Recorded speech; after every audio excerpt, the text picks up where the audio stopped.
가전제품에서 들리는 소음의 비밀, 피해자 가족이 마주한 진실. 현대사회의 발전과 함께 가전제품들은 우리 일상의 필수 불가결한 동반자가 되었습니다. 하지만 이들의 고장이나 이상 현상은 종종 불쾌한 소음을 동반하며 때로는 그 소음이 우리를 싫어하는 사람들의 조롱거리로 만들기도 합니다.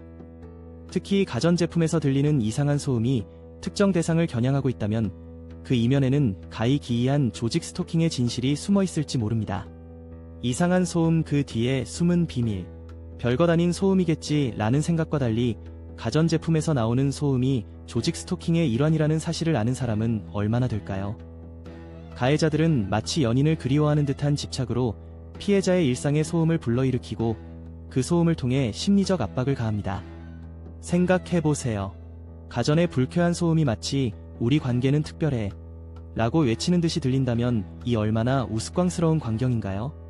가해자들은 전파 무기의 영향을 받아 변칙적인 행동을 보이며 심지어 자신이 저지르고 있는 일에 비정상성을 전혀 인지하지 못합니다. 피해자는 그들에게 전혀 관심이 없지만 그들은 마치 극소수의 팬들이 아닌가 싶을 정도로 피해자에게 집착하며 끊임없이 따라붙습니다. 오히려 가해자들이 좁은 골목길에서 유령처럼 적응하기 위해 불쾌한 소리를 지르는 장면은 코미디 영화의 한 장면 같습니다. 내가 너의 소리다.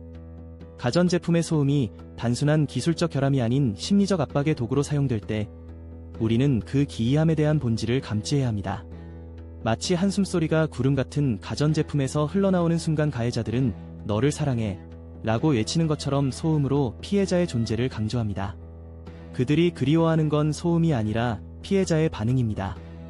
가해자들은 자신들의 이성이 파괴된 채로 소음이 담긴 가전제품을 통해 피해자의 주의를 끌고자 했습니다. 이들의 행동이 불쾌하지만 코믹한 이유는 그들이 그토록 소음에 집착하는 동안 피해자는 그들에게 떨어지는 관심이 전혀 없기 때문입니다. 이어지는 내용은 블로그 게시물에서 확인하실 수 있습니다. 게시물 링크는 더보기란 또는 고정 댓글을 참고해주세요. 영상이 도움이 되셨다면 좋아요와 구독 부탁드립니다. 감사합니다.